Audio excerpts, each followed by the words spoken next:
Ô Fê, e aí, como é que foi a segunda quebra? Ai, foi fantástico. Top, né? Quebra? Quebra. Quebra Isso, de gente. ciclos, quebra de crenças, quebra de maldições familiares, que eu falo muito, quebra de tudo aquilo que te segura, que te trava. E foi muito lindo, viu? Vou falar a verdade pra vocês. Janeiro vai ter o próximo. A gente conseguiu colocar 220 pessoas, mas o meu anterior tinha sido 30, até então eu só colocava 30, então pra mim foi um crescimento Porra. absurdo, né? Nossa. E aí, Filho, a nova Tony Robbins Brasil, amigo. Segura. pode aguardar, daqui a pouco a gente vai chegar em 10 mil pessoas. Eu tô fazendo todo o processo pra isso. Agora eu tomei vergonha na cara de colocar pra grandes públicos, porque eu nunca coloquei, né? Sempre colocava pra poucos grupos, assim, grupos menores. Mas hoje eu já tenho uma bagagem diferente. Gente, vocês não têm noção da quantidade de coisas que tem no mundo interno das pessoas, das dores, coisas que elas não têm coragem de revelar em lugar nenhum. E lá eu tenho uma dinâmica que chama pensamento oculto, que de forma anônima elas me contam o pior pensamento delas. É surreal.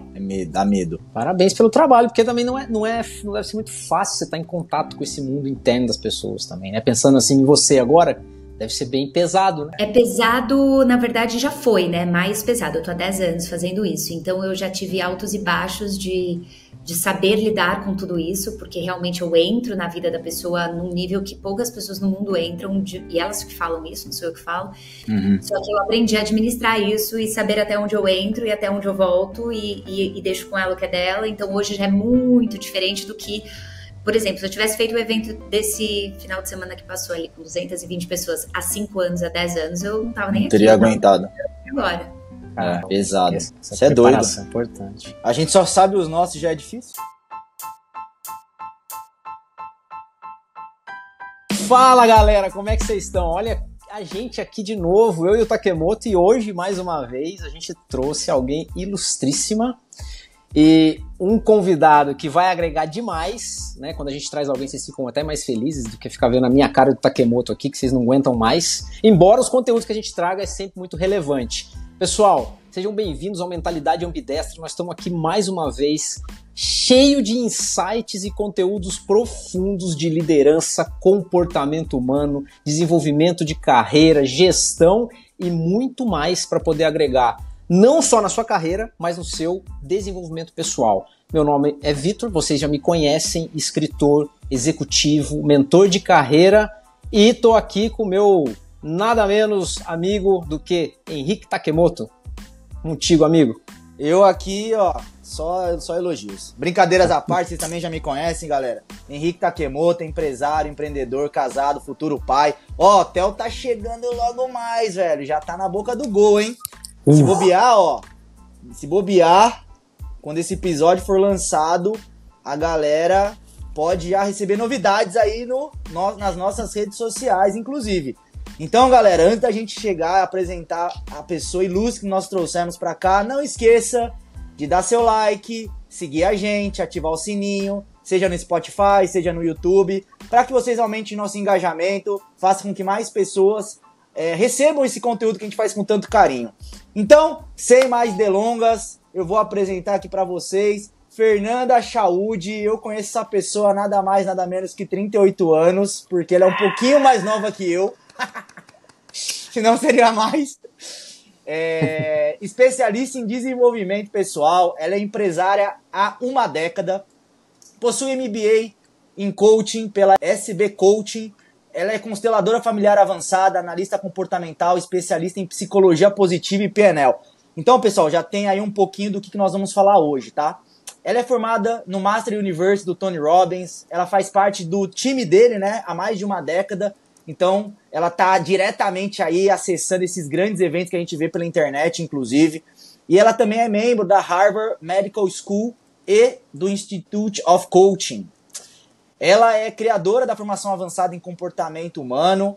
Então, ela tem uma empresa, né, que oferece conteúdos que ajudam as pessoas nesse aspecto.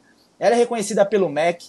Ela já investiu mais de R$1 milhão em cursos de formação em desenvolvimento humano. Isso é um valor bizarramente. Tem gente que tem preguiça de pagar R$200. Já atuou com pessoas de mais de 80 países, entregou mais de 15 mil sessões individuais, ministrou mais de 150 treinamentos imersivos e tem milhares de seguidores aí acompanhando ela no dia a dia. A gente que trabalha bastante com liderança, gestão de pessoas, a gente sabe o quão é importante. E Fê, poxa, você é uma inspiração para mim, eu fico muito feliz de ter aqui você com a gente, participando, trocando. Passo a bola aqui para você, se quiser se apresentar um pouquinho mais, trazer alguma novidade, algum conteúdo, alguma coisa diferente do que eu fiz, fique à vontade. Muito obrigada. Uau, eu tô até um pouco lisonjeada com tudo isso que você falou de mim aí, Henrique. Muito obrigada por isso, Vitor. Muito obrigada por me receberem no podcast. É uma honra mesmo.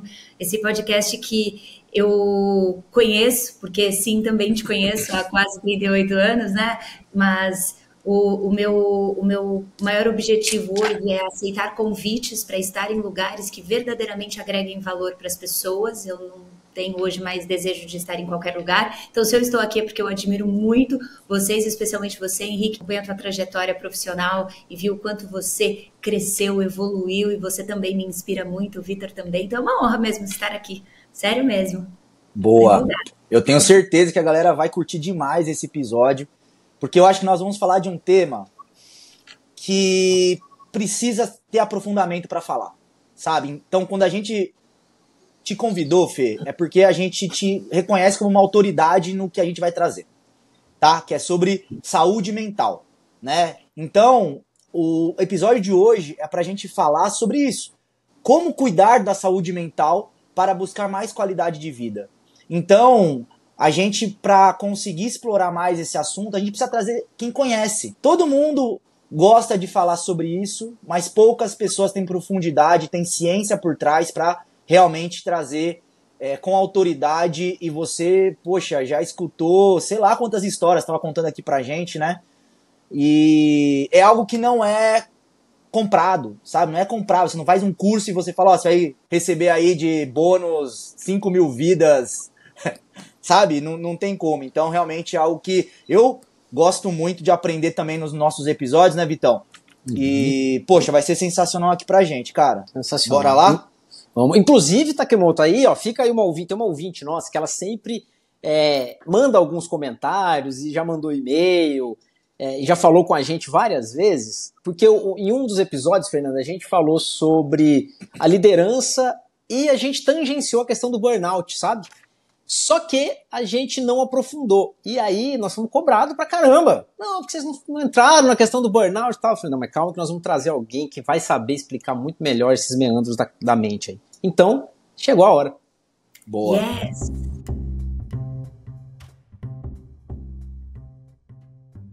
Ótimo. Fê, traz pra gente então, se você puder, qual é o contexto atual, sabe? Como é que você tem visto esse assunto dentro da sua realidade, daquilo que você acessa? As pessoas estão com problema mesmo?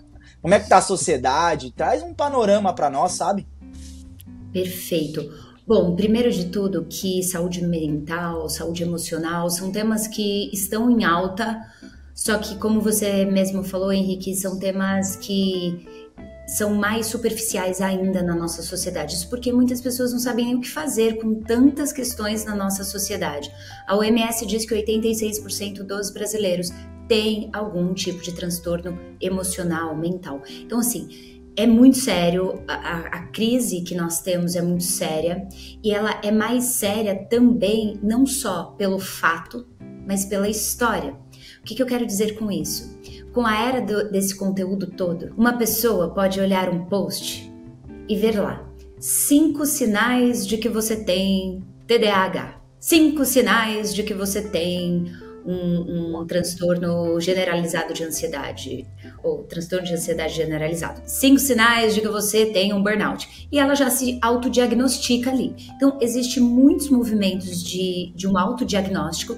Sim, nós não temos a quantidade de profissionais na área da saúde, no SUS e lugares públicos que realmente possam fazer esse diagnóstico, tamanha a população do Brasil, mais de 220 milhões de brasileiros, então é natural que isso aconteça, mas é cultural que nós não tenhamos ainda inteligência emocional ou saúde emocional, porque não aprendemos isso em escolas. Se você parar para pensar, quando você era criança na escola, você não aprendia, eu sempre falo isso nos meus cursos, como transformar raiva em compaixão, ou inveja em aceitação, ou enfim, insegurança em confiança. Nós não aprendemos esse tipo de movimento em escolas tradicionais. Claro, hoje já existe um movimento de grupos isolados que buscam trazer isso para as escolas, principalmente as particulares. Existem iniciativas não governamentais, privadas e até governamentais, mas culturalmente leva tempo para instalar uma nova mentalidade, para que as pessoas enxerguem isso não, opa, eu sou doente mental, então eu preciso me cuidar. Não, saúde mental é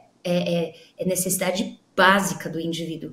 E a nossa sociedade não enxerga ainda assim. Por isso é que agora tem se espalhado mais esse conceito, mas nós ainda temos um longo caminho pela frente até que, de fato, a gente consiga ter pessoas muito mais saudáveis e que essa estatística mude. Então, ao invés de 86% com algum transtorno, que tenhamos 86% saudáveis e talvez 14% com transtornos, então que faz parte da sociedade ainda, né? Mas esse é o contexto atual. Nós não aprendemos em escolas, e aí, só para finalizar essa parte, existe ainda um movimento de muitos clichês acerca do assunto. Então a pessoa cresce e ela não está habituada a pedir ajuda de um psicólogo, pedir ajuda de um terapeuta, de um coach ou de alguém que possa ajudá-la. Então ela tenta resolver tudo aquilo sozinha, quase com uma vergonha de dizer para alguém que ela tem alguma questão. Então a pessoa vai tentando se resolver sozinha, e é óbvio que eventualmente ela não consegue, e aí é que ela entra num burnout, aí é que ela cai numa depressão, aí que grandes coisas acontecem, porque não foram tratadas lá no comecinho. Eu lembro que com 19 para 20 anos eu comecei, um pouquinho antes que isso, mas frequentemente mesmo, eu comecei a fazer terapia.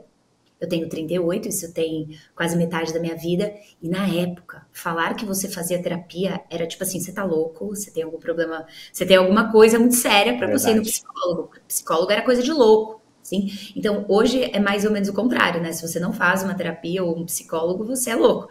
Então, a sociedade está mudando, está melhorando. Ainda tem um longo caminho, mas estamos no caminho, digamos assim. Muito legal o que você falou. Até, Fernanda, você falou da questão do autodiagnóstico, e também tem a autocura, né? Que também é um grande problema, porque hoje em dia todo mundo quer curar por meio de posts, por meio de...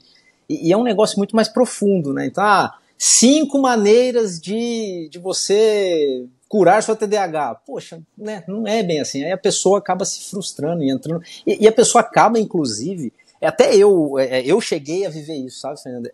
A me culpar.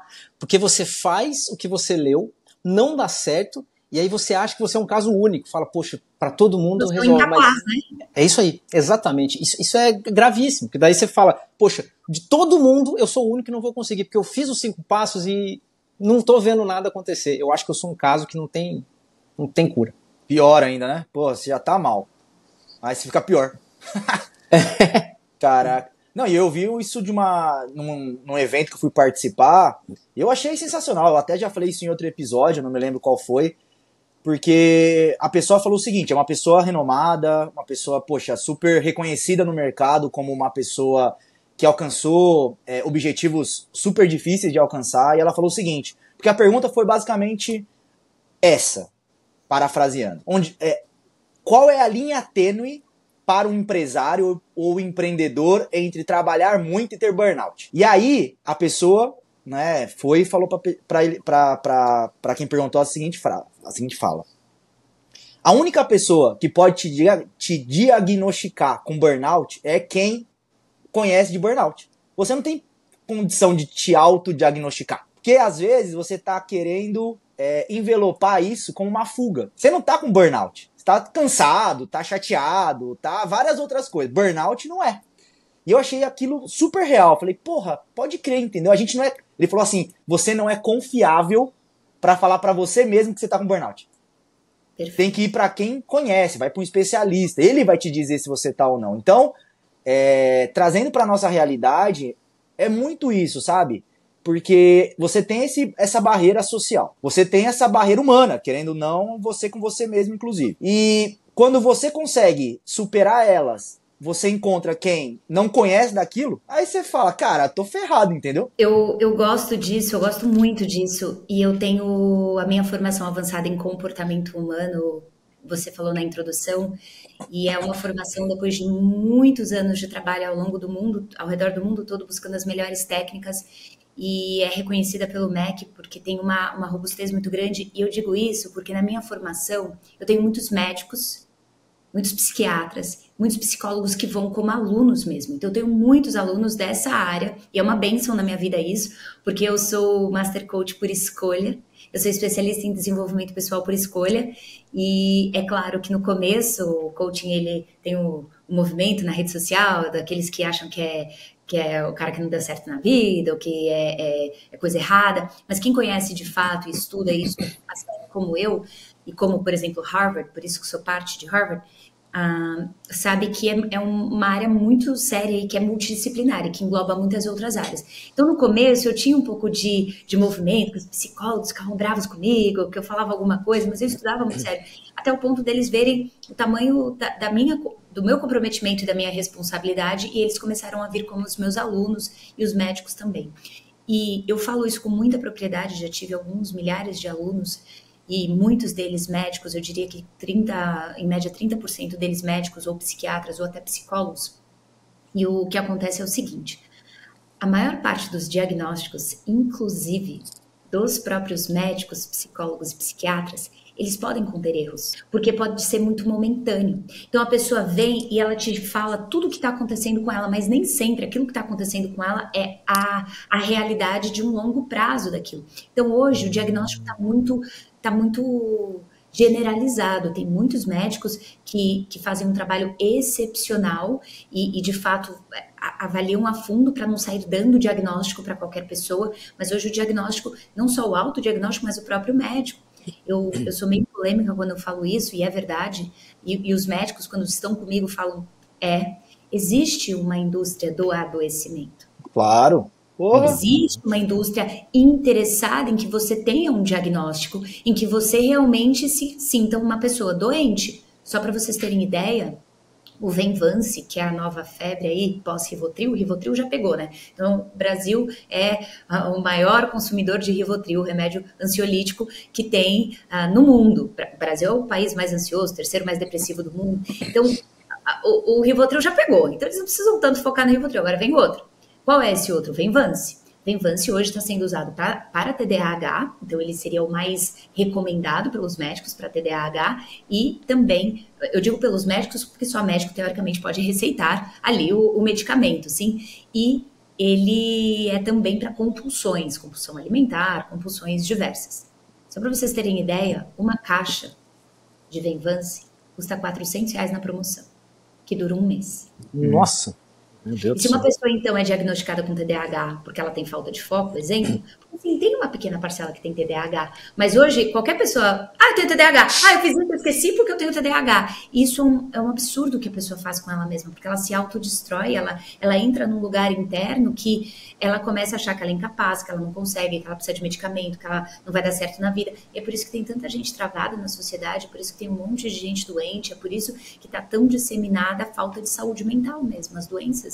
Então, existe uma indústria do adoecimento, existe o autodiagnóstico, existe uma série de movimentos que a gente precisa ter muita consciência para falar, opa, peraí, o que realmente está acontecendo comigo, o que é verdade, o que não é verdade, o que é uma fase e o que já está crônico, já está há muito tempo comigo. Então, também tem a autoconsciência da pessoa, não é só o médico que pode dizer. Então, a gente não é confiável, mas é o autoconhecimento que nos deixa sermos confiáveis, né? Que a gente possa ser honestos e falar, não, eu acho que eu estou aqui só simplesmente triste, irritado. Vou dar um exemplo. Às vezes eu falo muito, vocês podem... Manda bala, que é isso. Mas eu praticamente todos os finais de semana eu estou em curso, dando curso ou formação, ou para desenvolvimento pessoal ou para formação. Nos últimos 2 eu estive com um grupo, o meu evento chama A Segunda Quebra de Desenvolvimento Pessoal, porque a segunda quebra é a que vai além do saber. Então eu tenho uma narrativa de que o mercado te leva até o saber. Eu sei que eu tenho ansiedade, eu sei que eu sou controladora, eu sei que eu tenho um transtorno, eu sei que eu tenho isso, eu sei que eu preciso perdoar meus pais, eu sei. Mas o que eu faço na prática? Como é que eu mudo isso na prática? Se as dicas já não funcionam, como é que eu mudo?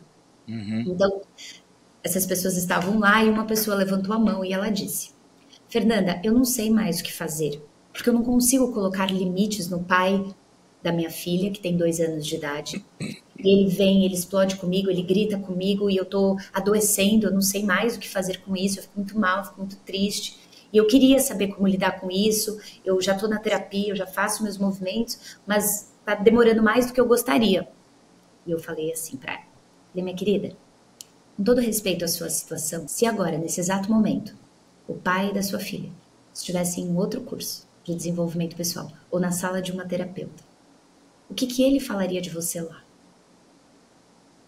E ela arregalou o olho e ela falou... Fazendo uma longa história curta, porque eu chorou, teve todo o processo dela ali, mas ela destravou e ela falou, caramba, ele falaria a mesma coisa.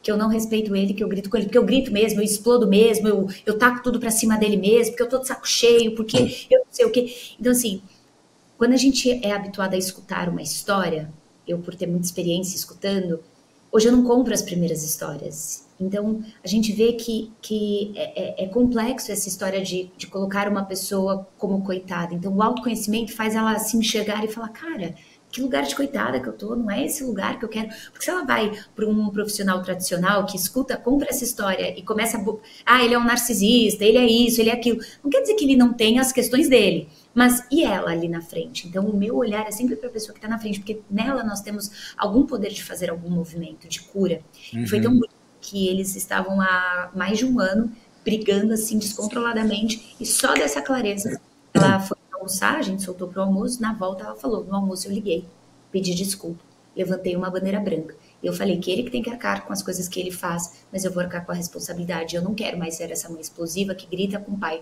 da minha filha, e pela primeira vez em muito tempo ele veio sem eu pedir, pegar minha filha e saíram para passear, e eu hoje posso curtir a parte da tarde do curso sem a minha filha. Então, assim, às vezes é um insight que te tira daquele lugar, eu tô doente, eu tô com ansiedade, eu preciso de Rivotril, eu preciso de alguma coisa e simplesmente uma autoconsciência ali. Legal. Nossa, que legal. Muito bom mesmo. Interessante, Fernanda. Inclusive, eu falo, o meu livro é sobre autoliderança. E eu começo falando exatamente isso, sobre você assumir a responsabilidade. A gente adora culpar coletivos, né? Sociedade, empresa, a gente começou a dar nome para coletivos, então fica fácil agora a gente culpar os coletivos sem lembrar que nós fazemos parte desse coletivo. Logo, se eu quero consertar o coletivo, nada mais correto do que consertar as peças que compõem. E eu sou uma dessas peças. Aí, eu estava lendo sobre, quando eu estava escrevendo meu livro, isso não está no meu livro, mas eu li num artigo, até porque não encaixava, mas aquilo ficou na minha cabeça, sobre a sequência contaminada, e tem tudo a ver com o que você falou, eu achei incrível. O que é uma sequência contaminada? Você falou, poxa, às vezes as pessoas começam a contar histórias para elas mesmas, e essa história contamina a narrativa de vida dela. E aí, quantas vezes, eu lembro que eu lendo no artigo, ele explicava, né? Quantas vezes você viu pessoas que se perdem pelo mesmo motivo, são despedidas nos empregos pelas mesmas razões, parece que elas estão num loop infinito de fracasso, e parece que na cabeça delas, aí quando eu fui entendendo no artigo, ele foi descrevendo que é porque essas pessoas elas criam uma sequência contaminada na cabeça delas, que elas começam a contar uma história que ninguém mais é capaz de mudar, de que ela é fracassada e de que a vida dela vai dar errado o tempo inteiro. Então ela começa a se repetir, até se culpar. Falar, quer saber? Vai dar errado mesmo. Então ela começa a ser a mesma coisa sempre. Ela não olha para si mesma, nessa autoconsciência, para mudar. Ela fala, a história é assim. Outro coletivo, né? A história é assim. A minha história é sempre assim. Então vou deixar acontecer. E entra nessa sequência contaminada. Como descontaminar isso? É muito difícil, né?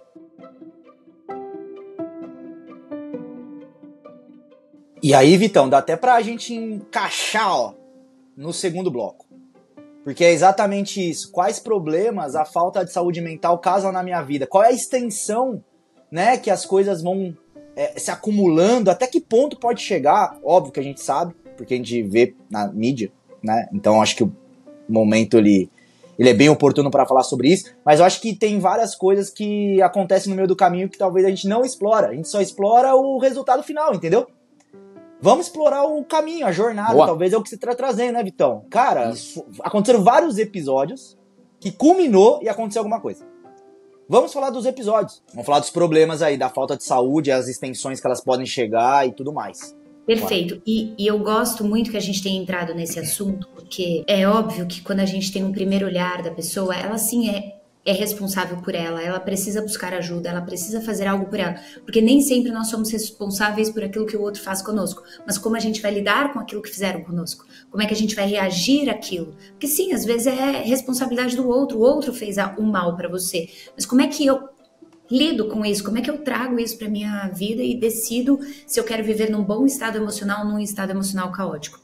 Agora, quando a gente fala de consciências, a gente fala, eu sou consteladora familiar tradicional e eu sigo Bert Hellinger, que traz 3 níveis de consciência. Freud traz os níveis de consciência dele, ego, superego, id, alter ego, ele traz de uma outra forma. Cada profissional chama de uma coisa, mas via de regra eu gosto muito da consciência pessoal, que é essa mais o que você acha, o que você acredita, seu esforço, seu treino mental. Agora existe uma segunda consciência, a primeira é a pessoal, a segunda consciência é a familiar e a terceira é a espiritual. E na consciência familiar, muitas coisas acontecem de forma oculta. Então, o Vitor mencionou que as pessoas ficam nesse ciclo, nessa roda, que parece que se repete ciclicamente em direção ao fracasso. Isso é muito real. Eu sou especialista em quebrar ciclos, essa é a minha principal especialidade, por isso o nome do meu evento é a Segunda Quebra. Então, eu faço essa quebra, por quê? Porque esses ciclos repetitivos, muitas vezes, nem começaram com o indivíduo.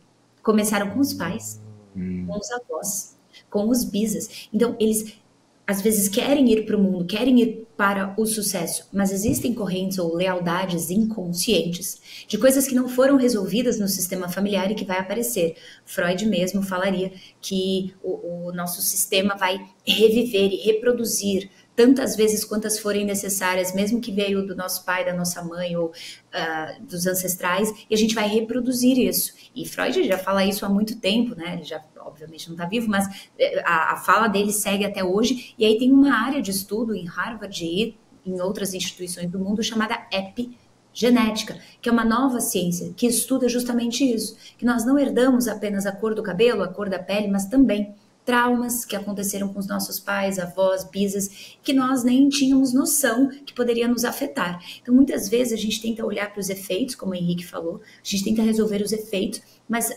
ali não mora a causa mora em algo inconsciente, em algo, inclusive, que você nem tem conhecimento daquilo. Por exemplo, tem um estudo feito, tem alguns, né, mas eu vou focar em um estudo feito com netos e bisnetos de pessoas que passaram pelo Holocausto, que de fato morreram nas câmaras lá de gás, morreram no Holocausto.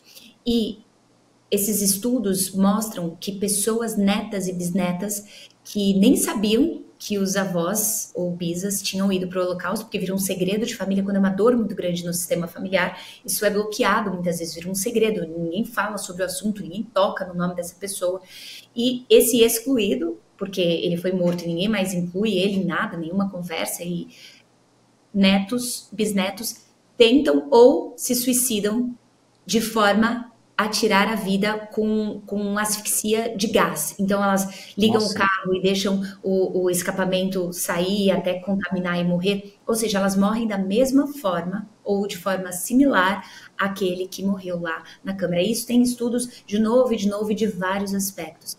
Isso significa que nós carregamos essas memórias, chamada memória transgeracional, epigenética, memória transgeracional, ou seja, eu carrego isso no meu sistema. Então, o que eu quero dizer? Se a morte desse indivíduo é um grande fracasso e eu estou leal a ele, eu vou para essa vida e eu estou carregando isso pelo DNA da minha mãe e do meu papai, essa história, e eu vou reproduzir esse fracasso e eu não consigo sair disso. E é por isso que vem também muitos transtornos mentais, tem muitos vieses, é muito mais profundo do que simplesmente falar, a pessoa não quer, a pessoa é preguiçosa, ou a pessoa é procrastinadora. Não, tem muito mais nos conduzindo e nos travando do que a gente enxerga com os olhos. E você vê essa prática mudando de país para país? Porque, vamos lá, né, talvez, não sei, tô falando aqui através até de uma pergunta, tá? Porque, assim, eu tive a oportunidade na minha carreira de lidar com várias culturas, né, projetos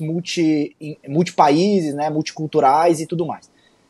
Do ponto de vista cultural, é bem claro diferenças entre países, né? Então, por exemplo, trabalhei com pessoas dos Estados Unidos, pessoas, né, da Alemanha, Peru, asiáticos, né, chineses, japoneses, e dentro do mesmo projeto, poxa, por mais que tá todo mundo ali com o mesmo objetivo, né, tudo mais, você vê que os comportamentos não são exatamente os mesmos, né, as crenças são bem diferentes uma das outras, os comportamentos e tudo mais. Olhando pro Brasil, aí talvez aterrissando para onde a gente tá.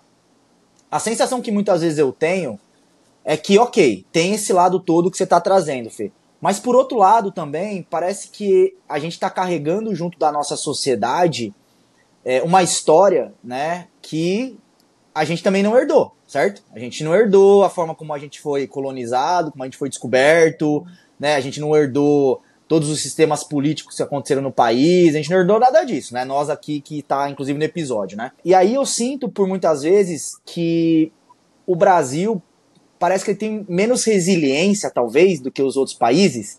A gente aguenta menos o tranco e aí a gente, sabe, a gente enfraquece mais rápido, sei lá. Não sei se por você falar... Eu vou te fazer uma pergunta. Você acha que os índios, quando foram colonizados, puderam ser resilientes e lutar e serem fortes, ou eles simplesmente tiveram que acatar porque eles não tinham arma de fogo, eles não tinham tudo que os colonizadores tinham? Você acha que eles tiveram que ser... Eles foram fortes por suportar, mas eu digo, você acha que eles puderam usar a força, o poder deles, ou eles acabaram sendo estavam submissos ali, óbvio. Submissos. Então, quando a gente fala, a gente herdou.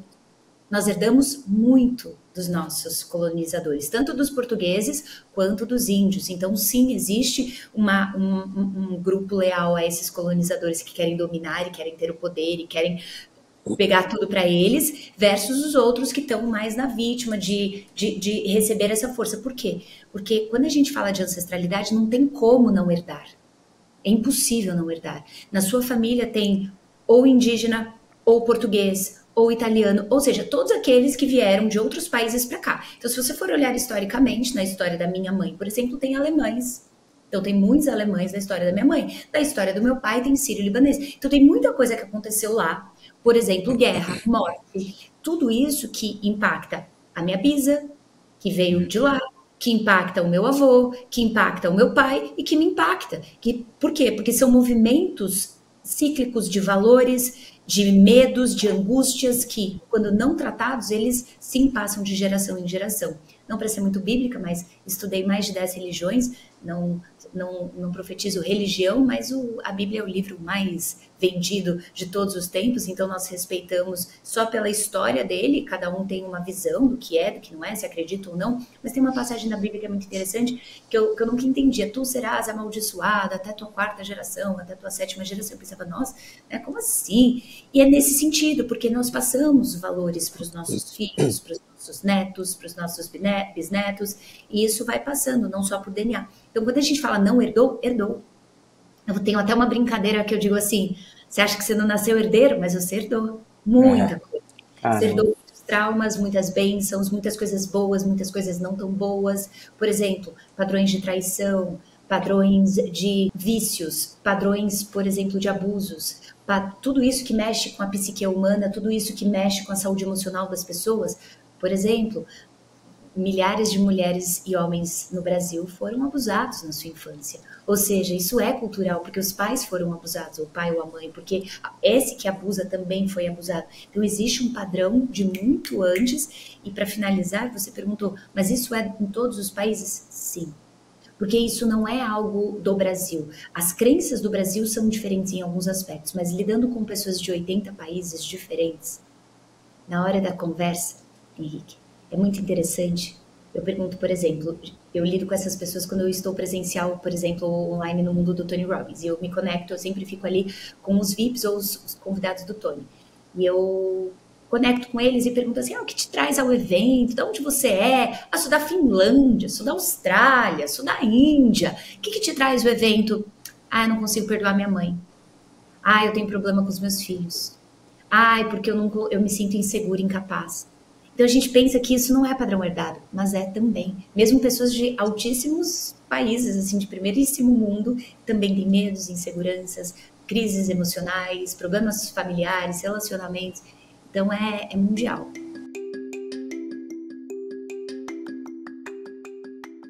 Boa. Ô, Takemoto, se você me permitir, eu vou já puxar o próximo bloco, porque o assunto que eu vou comentar tá no próximo bloco, tá? Então o próximo bloco é quais práticas que eu posso fazer para cuidar da saúde mental. Por que eu já vou puxar esse bloco, Fernando? Porque tudo isso que você tá falando, uma vez eu ouvi no podcast, nem li não, e eu vi que quando o Takemoto tava lendo o seu currículo, ele passou sobre psicologia positiva. E se eu não me engano, no podcast que eu ouvia a pessoa explicando, era dentro da psicologia positiva que ele citou a questão de o desamparo ou a frustração aprendida. E assim, me parece muito com isso que você está falando, né? Que a pessoa, ele até conta lá, eu não sei explicar, mas parece que teve lá um experimento com os cachorros, que chega um momento que o cachorro, mesmo ele podendo mudar de circunstância, de uma circunstância de dor, ele não entende que ele consegue, porque ele já viciou, ele já acostumou com aquilo, e ele já entrou nesse loop de não, tá, é isso mesmo. Então ele aprende o desamparo e vive aquilo pro resto da vida.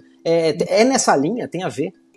Sim. Primeiro que a psicologia positiva, ela vem desse movimento, estive inclusive com o Dr. Martin Seligman em Harvard, que é o pai da psicologia positiva, e ele cria a psicologia positiva de um lugar muito profundo.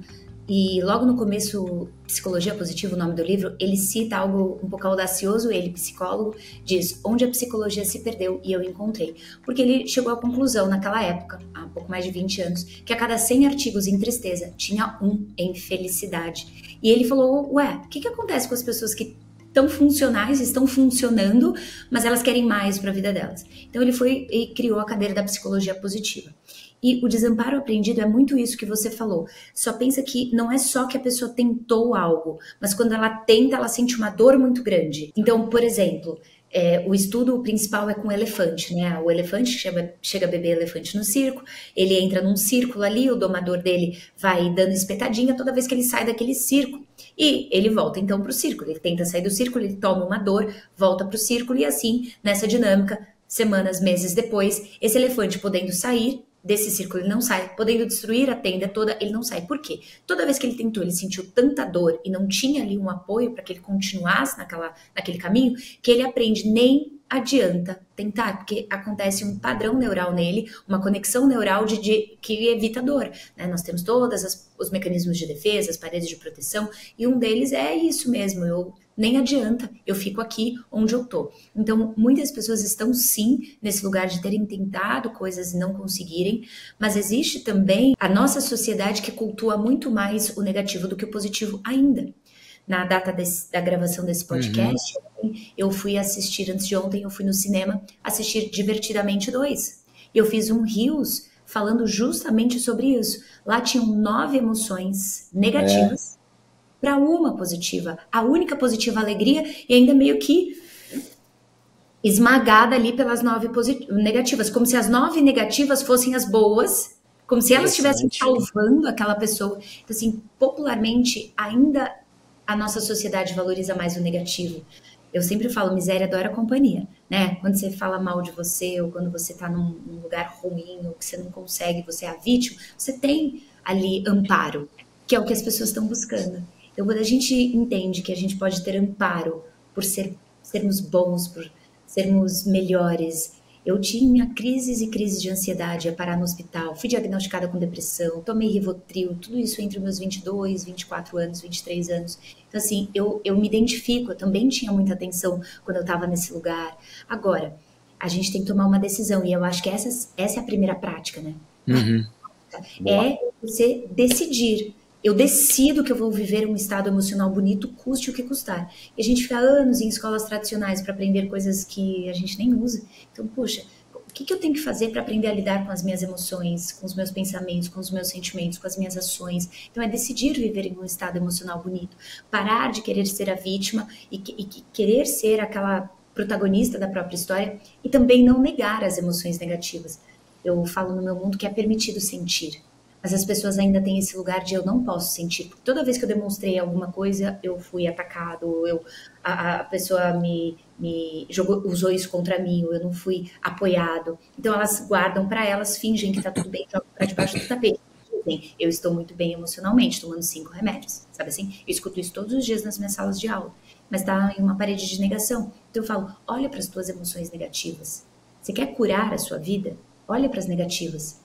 Não tem como eu sair daqui e ir para Orlando sem colocar o ponto A tanto quanto o ponto B. Não dá para calcular uma rota. E a pessoa só quer sentir o otimismo, a alegria, a fé, a isso, aquilo. Mas ela não olhou, peraí, mas onde eu tô?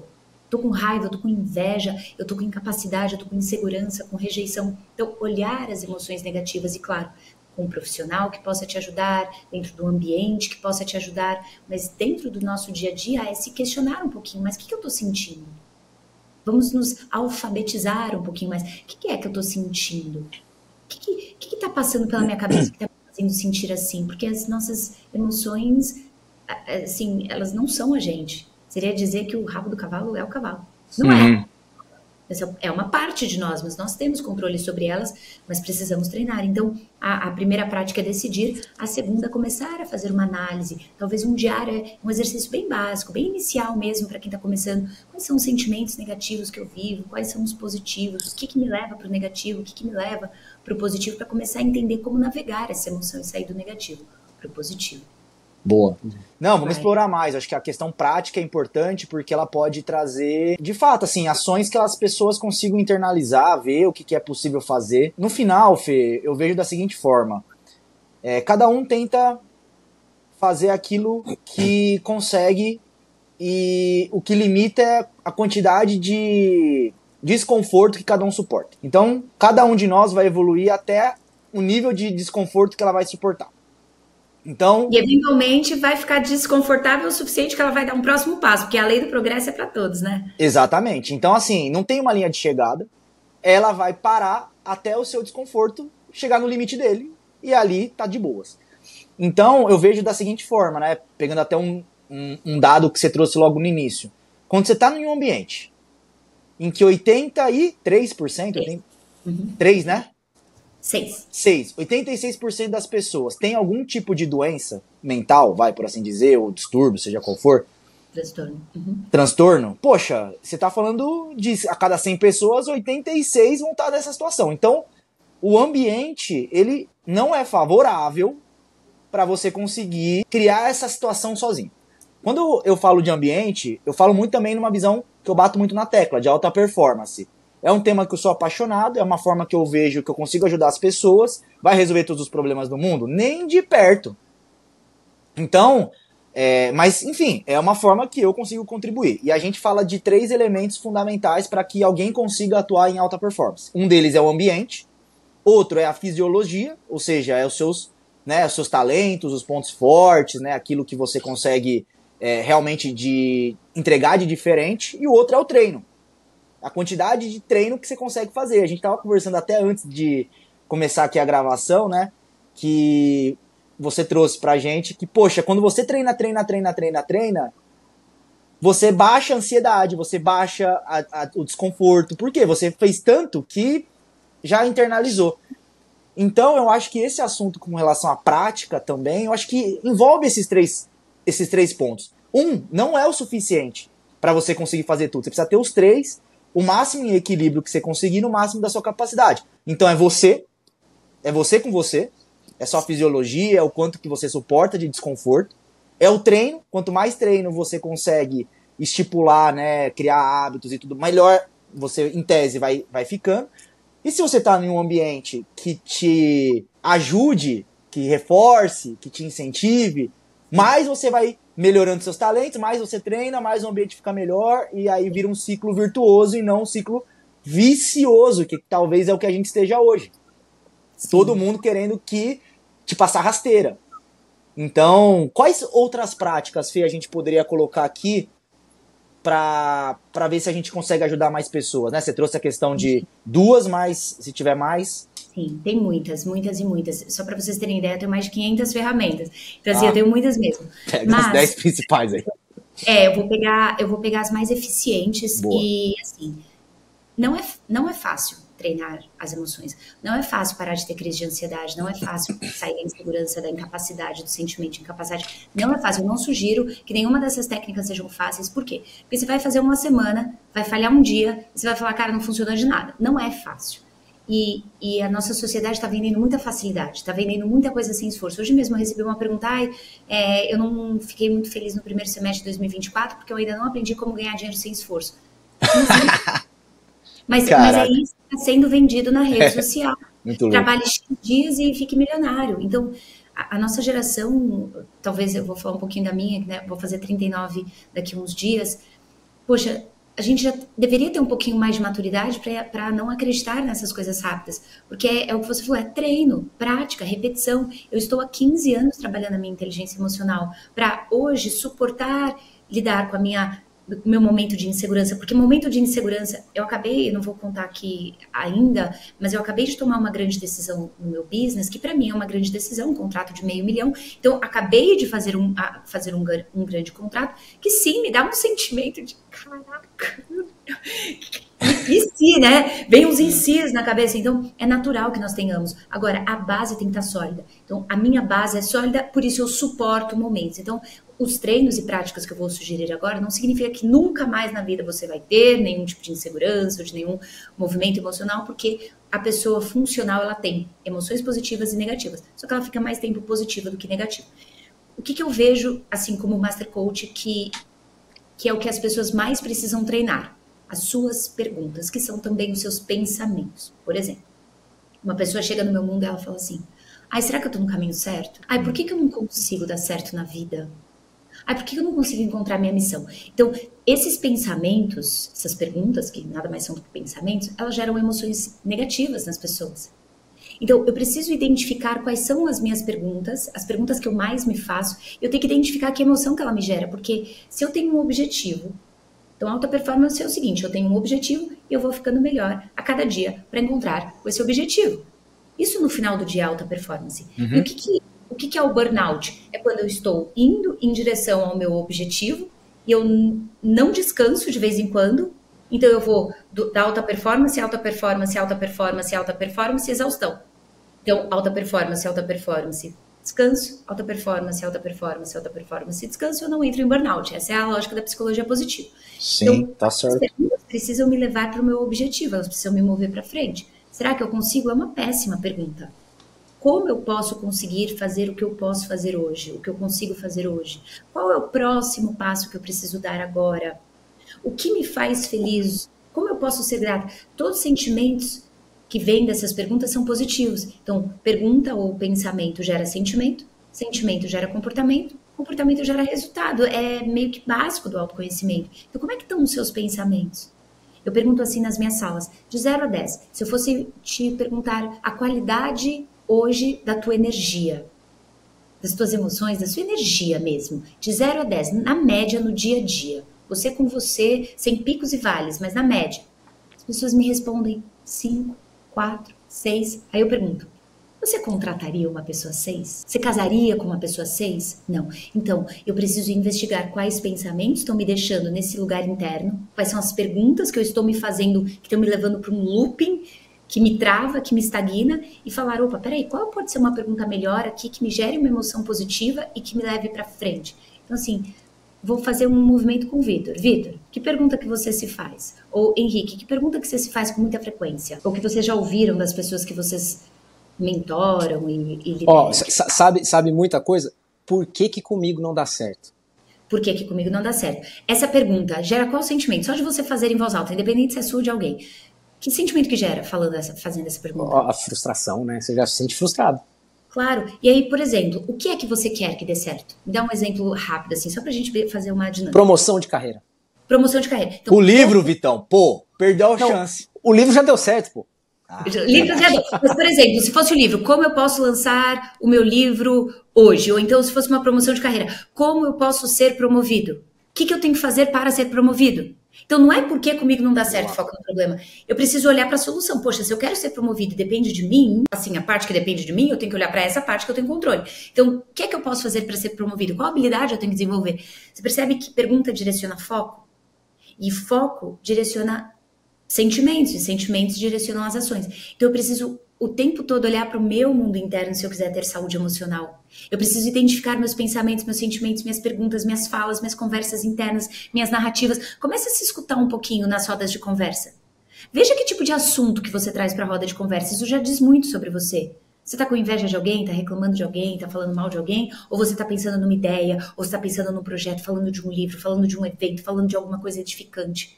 Então, é muito uma autoobservação e uma autoanálise. Outra coisa, fisiologia. Fisiologia no mundo do Tony Robbins não é tanto quanto o Henrique descreveu. Fisiologia tem a ver com o corpo físico mesmo. Então, a fisiologia é o seguinte, como que tá a tua respiração nesse momento? Como é que tá a tua postura? Por exemplo, eu não vou falar nada que eu tô fingindo sentir agora. O que vocês acham que eu tô sentindo? Alegria. Alegria, não é? Agora, se eu ficar assim, ó. Entediada, tá entediada. Triste, Tô triste, tô preocupada, assim. E o que a maioria dos meus alunos relatam? Que eles ficam muito tempo deitados. Aí querem ter energia para fazer as coisas. Por quê? Porque eles começam a entrar num estado emocional negativo e eles vão deitar. Eles vão sentar, eles vão pra Netflix, eles vão pro pote de sorvete, eles vão procrastinar para algum vício. Então, é observar a sua fisiologia. Onde está teu corpo? Como é que tá teu corpo? Você tá com o peito estufado ou você tá com o peito encolhido? Você tá deitado ou você tá em pé se movimentando? Você tá com um sorriso no rosto ou você tá com o rosto fechado? Então, essas autopercepções fazem você entender, opa, não tem jeito. Faz assim, ó, faz um exercício rápido comigo, faz assim, ó. Já não dá um peso? Agora dá um sorriso. Você percebe como só esse pequeno movimento, no negativo já me veio uma preocupação, no sorriso já me veio uma alegria. É natural que a gente vá buscar imagens e vá buscar pensamentos de acordo com a nossa fisiologia. Então, prestar atenção na fisiologia, nos pensamentos, no foco, na conversa interna. Tudo isso faz você sair do negativo pro positivo, se assim você decide. Porque tem gente que gosta do negativo, tá? Eu tô falando daquelas que querem pro positivo. Não, e aí de novo, né? Volta àquilo que nós falávamos, né? Com relação a qual o nível de desconforto que você suporta. Então, poxa, da mesma maneira que nem tudo é caos, também nem tudo é só festa. Então, talvez seja muito mais o meio do caminho ali entre os dois. E a graça da nossa vida é essa, né? É a gente ter a possibilidade de ir construindo ela ao longo do caminho. Né? O Vitão fala muito isso, né? Mais importante do que o destino é a jornada até chegar a ele. E é muito mais fácil criticar, né? A gente tava falando sobre isso, né? Ah, isso é papo de coach. Ah, isso aí não existe. Ah, não sei o que, porque é muito mais fácil fazer isso do que falar, porra, eu não tô fazendo nada da minha vida. Eu não movimento nada. E eu prefiro ficar fazendo esse processo, né? Porque assim, não é difícil, talvez a primeira quebra que você brincou, né, Fê, que você trouxe pra gente no início, né? Pô, não é difícil de entender. Os benefícios, inclusive, disso. Agora, a pergunta certa talvez seja, por que eu não faço? Se é tão bom, se isso vai fazer com que minha vida seja mais próspera, se eu vou ser mais feliz, se eu vou ter mais saúde, se eu vou ter tudo isso, por que eu não faço? Ou então, ainda melhor, o que faria eu fazer? O que faria eu fazer? Boa. Né? Porque daí eu tô com foco ali na solução. Porque senão, porque vem o chicote, eu brinco, né? Boa. Então, assim, o que faria eu fazer?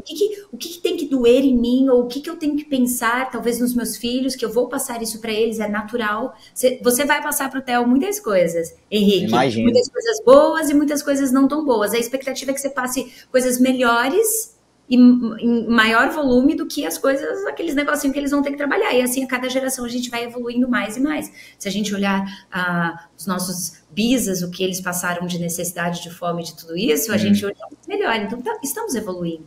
Então, assim, eu só quero finalizar que a capacidade é elástica. Uhum. O desconforto, ele vai até um limite, é verdade. Mas, eventualmente, ele vai aumentar. Uhum. Eu acredito muito no Criador, em Deus, e eu acredito na lei do progresso, que ele puxa todos nós para o progresso, eventualmente, pelo conforto ou pelo desconforto. Então, a pessoa até pode ficar confortável, estacionária por um tempo, mas eventualmente a vida vai falar, vai mandar uma doença, vai mandar um divórcio, vai mandar uma demissão, vai mandar algo que vai fazer a pessoa falar, opa, preciso me movimentar. Eu sempre falo, é melhor você ir antes do que a vida te convide. Senão a vida vai te convidar. Pô, você trouxe algo, poxa, sensacional, muito bem colocado. Não é que você, antes de nascer, recebeu uma fichinha, né? Ó, seu nível de desconforto é esse, tá bom? Beleza, aquele abraço. Não, quanto mais você vai subindo a régua, mais você vai aguentar desconforto. Chega uma hora que talvez você chegue no limite. Mas eu acho que tem algumas pessoas, talvez as que mais, talvez históricos, né? Que a gente hoje ainda relembra os nomes, talvez os níveis de desconfortos dela ainda tinha até carga, sabe? Ela que acabou mesmo tendo... O tempo acabou, entendeu? Tipo, ó, você teve aqui X anos na Terra, seu tempo acabou. É isso. Poderia criar mais, inclusive. Então tem esse aspecto também que muitas vezes, não sei, né, trazendo até como benefício, entrando no quarto bloco, que é o seguinte, será que, pelo fato da nossa vida estar ficando cada vez mais fácil, mais prolongada, a gente inconscientemente cada vez mais procrastina, cada vez mais não olha esse tema como relevante? Porque eu queria entrar nesse quarto bloco para até concatenar um ponto com o outro. Poxa, quais são os benefícios que você escolher ter uma vida próspera com saúde mental você poderia ter? Vamos falar de uma maneira até mais prática, né? Menos, né? Isso aqui, isso aqui, isso aqui. Não. Sim. É que eu sempre falo para os meus seguidores que o que eu acredito que nós temos no mundo não é uma crise financeira ou uma crise política, mas nós temos uma crise moral, uma crise de valores, ou seja, nós estamos perdidos nos nossos valores, e valores são estados emocionais. Aquilo que eu valorizo vira um valor para mim, é um estado emocional. Se eu valorizo o poder, o sucesso, se eu valorizo o prazer, se eu valorizo o reconhecimento a qualquer custo, o dinheiro, se esses são os meus valores, então sim, eu vou querer uma vida fácil, sim, eu vou querer uma vida em que o prazer é o meu culto. Então, quais são os valores que você quer que os teus filhos vivam? Eu acho que essa é uma coisa muito forte no coração da maioria dos adultos, digamos assim, que são pais ou querem ser. Quais valores eu quero deixar para os meus filhos? Eu quero ensinar que a vida é fácil, eu quero ensinar que ela consegue tudo que ela quer a hora que ela quer, eu quero ensinar prazer a qualquer custo, ou eu quero ensinar esforço, disciplina, sabedoria, honra, amor, esperança, gratidão. Então, os benefícios são o que eu quero deixar para as futuras gerações. E eu não tenho como, a gente nem alinhou isso, eu sei que não é o viés do podcast, mas eu não tenho como não trazer esse viés espiritual, porque eu acredito demais num algo maior que eu chamo de Deus, eu sou cristã, e eu não tenho como, principalmente o Brasil, né, quase 90% cristão, não tem como você não pensar em uma extensão dessa vida. Então, se você acredita que morreu e acabou, realmente, eu sempre falo para meus alunos, vai viver a vida louca, vai, entendeu? Vai sem consequências, que daí é mais fácil. A gente não pode mentir, é mais fácil viver o prazer, é mais fácil viver reclamando, ou vítima, ou dependendo das pessoas, ou doente e ganhando um monte de afago, é mais fácil. Mas quando você entende que e se você continuasse depois do túmulo? E se quem você levasse para lá é quem você se tornou aqui? Quem é você? E o que é que você leva, né? Eu estava até falando para minha equipe hoje cedo, a gente tem trabalhado demais para lotar os eventos e eu tenho uma equipe muito enxuta, a gente vai crescer, e eu falei para eles assim, olha, a gente trabalha muito e a recompensa vem sempre para os trabalhadores. Eu quero incutir na cabeça deles, mas eles já são trabalhadores. E às vezes a gente está só focado na recompensa. Então, qual é o valor que a gente quer ter e viver todos os dias? Eu quero focar na recompensa, eu quero focar no esforço, eu quero focar naquilo que vai me desenvolver e me deixar uma pessoa melhor. Então, é muito do brilho interno do indivíduo. É daquele desejo interno que ele tem. Porque os benefícios estão aí, é só dar um Google. Quais os benefícios, quais são os 5 passos. Mas se dentro da alma da pessoa ela não tiver o desejo de ser uma pessoa melhor, se ela não tiver o desejo no coração dela de ser um marido melhor, uma mãe melhor, e de verdadeiramente olhar as suas questões internas, porque sim, você impacta o teu filho, direta ou indiretamente, sim, você impacta a tua esposa, sim, você impacta os teus colaboradores. Então, essa autoconsciência de como que as pessoas ao redor me percebem. As pessoas dizem muito assim, eu tenho medo do julgamento. Que bom que você tem medo do julgamento. Só que tenha medo do julgamento e use isso a seu favor. Que é o seguinte, quem sou eu? Como é que a pessoa está me julgando? Porque se eu estiver sendo a melhor pessoa que eu posso ser e que eu consigo ser, eu digo que eu sou uma arrogante em recuperação. Se hoje você falar para mim, nossa, você é uma arrogante, eu falo, eu sei, eu tô trabalhando arduamente para vencer isso. Entendeu? Porque eu tô mesmo, eu trabalho arduamente para isso, mas eu sei que eu tenho ainda essa rachadura moral. Então, eu busco me desenvolver. O julgamento do outro não me dói, porque eu já sei que eu tenho essa questão.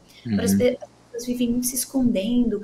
escondendo os valores e querendo só os externos, que o outro tem inveja de mim, porque minha mãe é narcisista, e não olha para dentro. Então, os benefícios é de viver uma vida assim, mais feliz no aqui e no agora, mas também viver uma vida feliz para onde quer que você acredite que você vá, porque se você acredita em vida eterna, tem algo lá para você, e não pensa que, tipo assim, é a mesma coisa de alguém falar assim, da segunda para a terceira série eu não lembro de nada. Não sei nada. Não, você continua. Quando você tiver 50 anos, você vai lembrar do que você fez nos 40. Quando você tiver 60, você vai lembrar do que você fez nos 50. E lá no último dia de vida, quando você olhar para trás, você vai lembrar de tudinho. O que é que você quer lembrar lá? Não precisamos nem ir para outra esfera, aqui mesmo. O que é que você vai lembrar no seu último dia de vida que vai te dar orgulho? Quem é você e o que é que você quer da sua vida, que valores você quer viver? Então, essas questões mais filosóficas, elas precisam entrar na conversa. Porque com senão, certeza. Fica muito só. E eu lido com pessoas bilionárias e milionárias infelizes. Então, esse sucesso, esse reconhecimento, esse dinheiro, é isso mesmo? Será? Não sei. Aí a gente já viu que tudo isso é extensivo, né? A gente estende, né? Você falou sobre a extensão para outra dimensão, pode ter a extensão. Nós somos a extensão de alguma coisa, né? Você falou, poxa, a gente é herança. Não herdei nada. Herdou muita coisa. Porque você é a extensão de várias vidas que veio antes de você. Que extensão você quer deixar para o mundo? Eu acho que... Porque quando você se estrutura da forma que você ensinou a gente aqui, Fernando, que eu achei bem legal, você não está só trazendo um benefício para você. O que eu acho mais lindo, você está trazendo benefício para a sua comunidade, para aqueles que te cercam. Você melhora a vida de todo mundo ao seu redor. E assim, a coisa mais bonita. E além de tudo, você estende esse benefício para as vidas que vêm. Para o Theo que está vindo aí, para os meus sobrinhos que já chegaram. Tem coisa mais nobre de fazer com a sua vida do que isso? Pois é. E olha, poxa, assim, a gente fala bastante de liderança aqui, de gestão, né, e tudo mais. Sei lá, eu acho que pra mim é muito isso, sabe? Tipo, porra, se você consegue construir isso, ou caminhar em prol disso, eu acho que o que mais vai ter gente é tentando te ajudar, entendeu? A conseguir. Por mais que o cenário seja numericamente o contrário, eu acho que no fim, a gente, ao ser, a gente dá a esperança para que os outros sejam. Perfeito, é isso. E tem um livro, para encerrar pelo menos aqui a minha partezinha, poxa, que eu li, que chama... Eu não lembro exatamente o nome do livro, eu até procurei aqui, e aí depois o Yuri ele coloca aí pro pessoal também uma imagem, que é os 5 principais arrependimentos que as pessoas têm antes de morrer, já viu? Esse é o nome do livro, os 5 arrependimentos antes de morrer. Da Bronnie Ware. Enfim, eu vou trazer os 5 pra galera aqui. Porra, eu acho... Me moveu, assim, bastante. Porque, primeiro, que eu nunca tinha lido um livro com esse viés. Eu fiquei, pô, realmente tocado. E segundo, porque, porra, bagunçou minha cabeça. Ó, o primeiro arrependimento. Que as pessoas falam, né? Então, ela conta uma história, né, de vários casos que ela foi vivendo ao longo da vida dela. Que ela era uma enfermeira de terminal, né? De pessoas que vão morrer. Enfim, aí a primeira é a seguinte: eu gostaria de ter tido a coragem de viver uma vida fiel a mim mesmo. É um dos pontos. Entre aspas, aos próprios valores, né? Exatamente. 2, eu queria que eu não tivesse trabalhado tanto. 3, eu queria ter tido a coragem de expressar meus sentimentos. 4, eu queria ter mantido mais contato com meus amigos. 5, queria que eu tivesse me deixado ser mais feliz. É isso que as pessoas falam de morrer. Eu ia falar desse livro agora no final, foi lindo que você falou. Mesmo? Eu ia falar, mas eu tô assim, ai meu Deus, eu tenho que ser rápida no tempo, mas quando eu falo no final da sua vida, o que você vai querer dizer? Eu ia falar do livro, eu sempre trago esse livro também, porque ele é muito inspirador, né? Porra, foi mal. Pra você ver como, eu ia falar, mas eu não falei, eu não ia falar aqui, eu pensei em falar, mas eu deixei, então foi lindo que você trouxe. Porque, poxa, gente, assim, de novo, é uma opção nossa. Ninguém chega pra nós, aponta uma arma na nossa cabeça e fala, então, seja feliz. Eu tô mandando. É uma opção nossa. E depois que você descobre o jeito, parece tão fácil. O outro é que fica estranho. Nossa, eu era aquela. Nossa, eu era aquela Fernanda de 15 anos atrás. É porque, embora também a gente falou do ambiente, né, de 86% assusta. Eu tô num ambiente onde 86% são pessoas, de algum modo, machucadas ali, né, emocionalmente. Mas a vantagem, se vocês me permitem uma outra perspectiva de um ambiente como esse, é que, embora tenha a maioria, né, a grande, esmagadora maioria machucada, eu acho que a esmagadora maioria desses machucados também querem se curar. E quando eles Com se certeza. unem para se curar, é esse caminho que o Takemoto falou, que, pô, eu vou conseguir alguém do meu lado, as pessoas me apoiam, eu tô do lado. Quanto mais pessoas querendo, mais pessoas vão querer. Então eu acredito que esse é o movimento atual e esse podcast é muito lindo de trazer esse movimento para que as pessoas queiram se curar. Ainda não é a maioria, para ser justa, mas já é um movimento muito maior do que era no passado. E eu quero finalizar dizendo que, só para concluir o teu movimento de liderança, e eu encerro minha fala hoje com isso, as pessoas que conhecem o meu time, que é enxuto, eu falei para vocês, perguntam o que você faz para liderança com eles? Como que você treina essa equipe? Quais são os seus... Porque eles são muito... Eles se entendem no olhar, eles são extremamente trabalhadores, eles têm um momento de descanso, mas são altíssimas performances. É um time muito, assim, incrível, eles valem por 1000. E eu falo, cara, eu não treino eles assim, desse jeito que as pessoas pensam.